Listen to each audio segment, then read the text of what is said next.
Hello, I'm Mohsen Jamal and you watch Afghan News. Afghan President Hamid Karzai, in an interview broadcast on the 10th anniversary of the beginning of the U.S. military campaign, said his government and its foreign backers had failed to provide ordinary Afghans with security. Karzai also said he had not ruled out talks with the Taliban insurgents believed to be behind last month's assassination of his top envoy, former President Burhanuddin Rabbani, but would only negotiate if the Taliban named a representative. In an interview with the BBC, Karzai said he believed the country could still see an improvement in security as foreign troops hit home by the end of 2014, adding that the removal of insurgent sanctuaries in Pakistan was critical to beating the Taliban. Karzai has been outspoken about apparent Pakistani links to the assassination of Rabbani, whose killer pretended to be a Taliban peace envoy, and said he believed the militant group was controlled by Pakistan. The United States President Barack Obama says the United States is safer in thanks to the sacrifice of troops, diplomats, and intelligence analysts during the now decade-long war in Afghanistan. Obama noted the 10-year anniversary of the war's start in a quiet style, offering a written statement and holding no public events to mark the moment. The White House says Obama has already led a national reflection on a decade of war on the recent anniversary of the September 11, 2001 terrorist attacks that led to the invasion of Afghanistan. Obama saluted the more than 1,700 U.S. troops who have died in the war, along with the coalition and Afghan forces killed. He said that because of the effort, American citizens are safer and their nation is more secure. Afghanistan will need financial and military support for many years after a 2014 deadline for foreign combat troops to return home. Britain's ambassador in Afghanistan, William Petty, has said, speaking 10 years after the start of the U.S. military campaign, he added that the country may not be able to balance its budget until the middle of the next decade, and that he was confident the Afghan army was already stronger than the Taliban, but it would need long-term help with training and funds. British and other forces should provide that, because if the Taliban return to power by force, it risks the country becoming a safe haven for Al-Qaeda again, he added.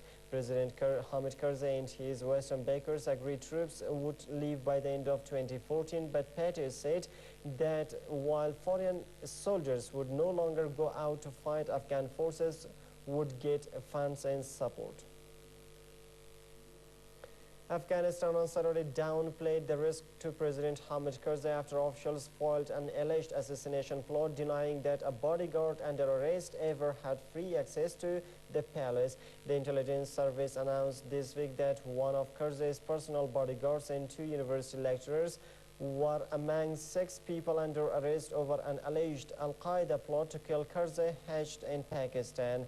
But the presidency said the guard Mahibullah Ahmadi was assigned only to the outside gates of the presidential palace, where he was not authorized to act independently and was not allowed to enter the presidential compound.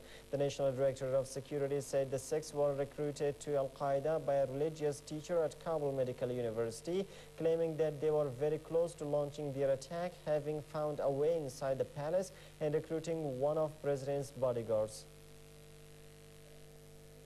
Russia will not agree to U.S. military presence in Afghanistan after the expiration of a UN Security Council mandate. Russian envoy to NATO Dmitry Rogozin said Friday. Rogozin told Russian reporters that the United States is pursuing the same tactic in both Afghanistan and Libya by offering training for armed forces of the countries and NATO standards. He added that Afghanistan should be free from foreign interference in its internal affairs, and therefore the coalition forces should only perform the duties mandated by the UN Security Council in 2001. Also on Friday, the Russian Deputy Foreign Minister Alexei Borodavkin told a meeting of the Russian State Duma, or the lower house of parliament, that Moscow will insist on scaling down the U.S. military presence in Central Asia after its counter-terrorism operation in Afghanistan is completed.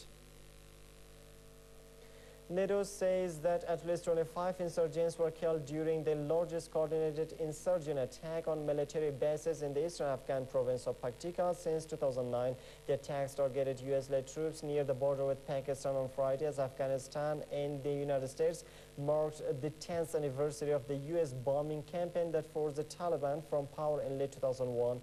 A spokesman for the International Security Assistance Force said one soldier was was lightly wounded when a car bomb exploded about 300 meters from the outer wall of combat outpost Marga. The military said airstrikes and gunfire killed at least 25 insurgents during the attacks in the Gormal, Sarubi and Barmal districts of Paktika.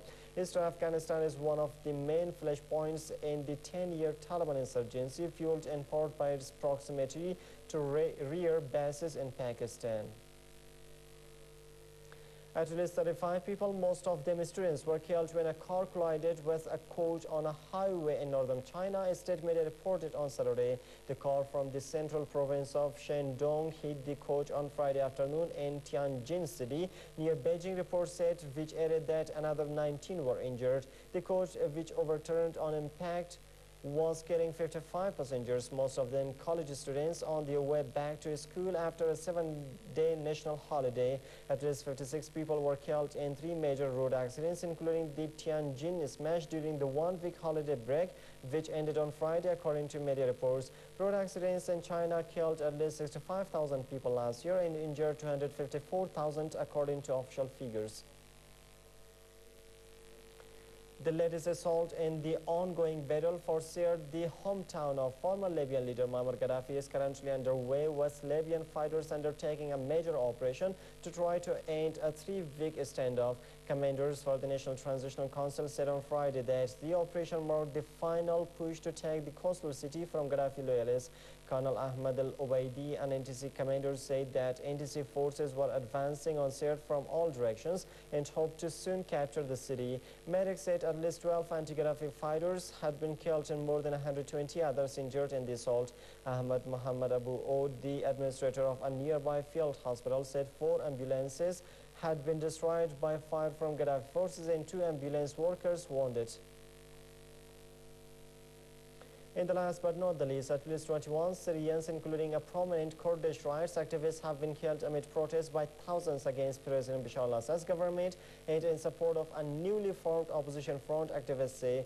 Friday's surge of violence came as Russian President Dmitry Medvedev said President Bashar al-Assad would have to leave power if he failed to implement reforms acceptable to the opposition, and the Syrian government again blamed terrorists for the unrest. 4 civilians, including 2 elderly men, were shot dead in the central city of Homs by security forces, and 4 others on the outskirts of Damascus, the UK-based Syrian Observatory for Human Rights said. Meshal Tamu, a 53-year-old Kurdish activist and opposition spokesman, was killed when 4 masked assailants stormed his house in Qamishli in northern Syria and opened fire, also wounding his son and another fellow activist, in the Kurdish Future Party activist said. And that is all for now. Thanks for staying with us.